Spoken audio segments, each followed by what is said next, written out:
Trauma in relationships occurs due to abusive behavior from your loved ones. The trauma can stem from emotional, physical, or sexual abuse endured by one during a relationship, and it can produce long-lasting psychological and even physical effects. Trauma is like an end product of emotional or any kind of abuse. It comes usually after one has passed through a lot. Truly, nothing hurts more than being abused and traumatized by someone you love. The pain is outrageous because you will feel dejected and cheated. You will have a range of anger and resentment towards the partner who abuses you instead of love. If peradventure you break out of the relationship, you may experience distressing thoughts or feelings, cognitive difficulties, and reoccurrence of trauma.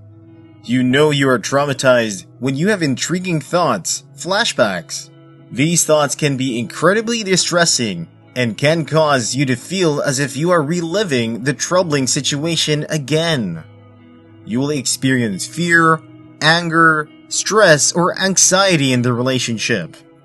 This can then make you try avoiding the person completely in order not to trigger the person or any situation or event. You will have a feeling of guilt and shame, making you feel isolated and detached from people whom you were close to before. Even after the relationship, you will find it difficult to establish a new meaning relationship. You may struggle to fall asleep or stay asleep due to frightening or disturbing dreams relating to the abuse. Due to a violation of emotional boundaries done by someone you love, you will end up having mistrust and suspicion of even those who said nothing to you. Generally, you are in an emotionally abusive relationship when there is constant usage of abusive words and bullying behavior that wears down your self-esteem and undermines your mental health. For example, if a lady is in a relationship, the lady is a quibble. Her partner, instead of loving her as she is, or even suggesting a workout or dieting plan for her in a lovely way, always calls her abusive names. He body shames her at every slight chance he has. He even compares her to other slim women, just to tell her how ugly her body size is. This is an emotionally abused relationship, and the lady, in response to all the pains and shame she suffered from a man, ends up in a trauma. Now, the will of God for every believer is that we all live long to declare His goodness upon the earth. You are too precious to be treated badly by anyone. You are a child of God. He has given His life just to pay the ransom for your life. Do you know what that means? It means the life you live today is no longer yours, but God's own. There are many cases of people's sudden death because they refused to walk away. They decided to stay in an abusive relationship, which along the lines claimed their lives. Many committed suicides because of the abusive and hateful words and names they are called by their partners. When you are in a dangerous relationship, you will always be afraid. Though the Bible said love doesn't fear, yet when you are with that person you claim as special, you are always afraid. This may be because he or she always had a bad facial impression whenever you make any mistake or offend him or her. Like, instead of you feeling free and being at peace with that person, any moment you are with him or her, you are always afraid. You are afraid to offend them, you are afraid to talk to them about anything, and you always feel like just peacefully avoiding them. This is a sign of emotional abuse because the Bible said, "Can two work together lest they agree?" The relationship is like an agreement. When one party began to be afraid of the other, then it's no longer an agreement, but a siege. God has commanded us on several occasions in the Bible that we shouldn't fear. Therefore, if that relationship makes you afraid, it's not a good one, and you should walk out of it. You are continuously humiliated by that person you love. The person always does things that demean your self-worth and self-esteem. This might be through abusive name-calling or derogatory nicknames, character assassination, yelling, belittling your personality, public embarrassment, dismissiveness, joking in an insulting way, insulting your appearance, or belittling your accomplishments, putting down your interest in a mocking way, and so on. They always tend to use your feelings as a weapon to talk you down. For example, once they find something that annoys you or makes you uncomfortable, they begin to mention it at every chance they get, even if you requested them. Like, they have been with you. They probably will know what your weaknesses are, so they always use them to mock you and make you feel bad about yourself. The person you love is abusing you emotionally if they always have power and control over you. They try to manipulate you into doing what they want you to do, often by making you feel ashamed of your inadequacies. They make threats at you, maybe to leave the relationship or even expose a weakness you have that only they know. They want to know where you are and insist you respond to calls and texts immediately. They may show up at your working place or school just to be sure you did went there. They are always spying on you.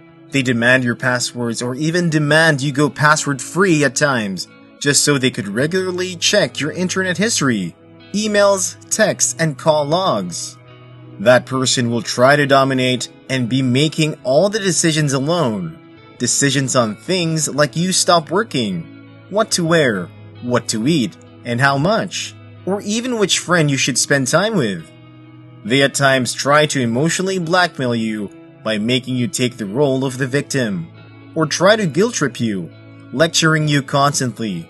If you make a mistake, no matter how minor it is, they catalog your errors with a long monologue, describing all the ways and times you have fallen short, and make it clear that you are under them.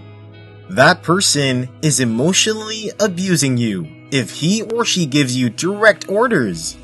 They say things and expect you to do all of them without question. They are easily aggravated. One simple mistake from you and they are all aggressive, angrily shouting about how inconsiderate you are. And when it's time for them to do something, let's say helping with chores or maybe settling bills, they'll be reluctant and feign helplessness just so you will do everything all by yourself. They get you confused because they are unpredictable. Today they are lovely and in the next minute they change to be resentful of you. Like you are never sure what to expect from them. Whenever you two have a misunderstanding, they completely stonewall you. Even if you attempt to communicate, they shut down and never respond to you. The person easily accuses and blames you. They try to create a hierarchy in that relationship that puts them at the top while you are at the bottom. They get easily jealous and accuse you of flirting at every instance they get, claiming that if you love them, you will spend time with only them. They try to rob you of your freedom at all costs. They're selfish and always think the relationship is for them. One annoying thing is that they will always deny abusing you and claim it's all your fault, that you push them to be like that. When you try telling them that what they do hurts you, they accuse you of overreacting. They always blame you for their problems and never take responsibility and apologize. Someone emotionally abusing will generally try to get you to prioritize their needs and neglect yours. They do this by isolating you from your supportive loved ones, which of course leaves you dependent on them. When you constantly emotionally abused, you become afraid, angry, full of anxiety, ashamed, guilty, have emotional shock, you detach yourself from people and emotions, be depressed, have emotionally numbness, be extremely alerted, get easily startled. You lose interest in what you live to do before and so many others. That means you are traumatized. The Bible was right when it said in Hosea chapter 4 verse 6, "My people perish because of lack of knowledge." If you don't know anything, then that thing might swallow you. But if you know that thing, you will try to avoid it. How? By detecting the signs it depicts before surfacing. Now, any kind of abuse is never your fault, and you don't have to live with it. If you notice one of these signs from someone you love, please walk away. Don't try to fix them. Don't blame yourself. Avoid that person at all costs. Prioritize your needs and set personal boundaries, and love yourself, because Jesus, who is all in all, loves you. And ensure to give yourself time to heal. God bless you.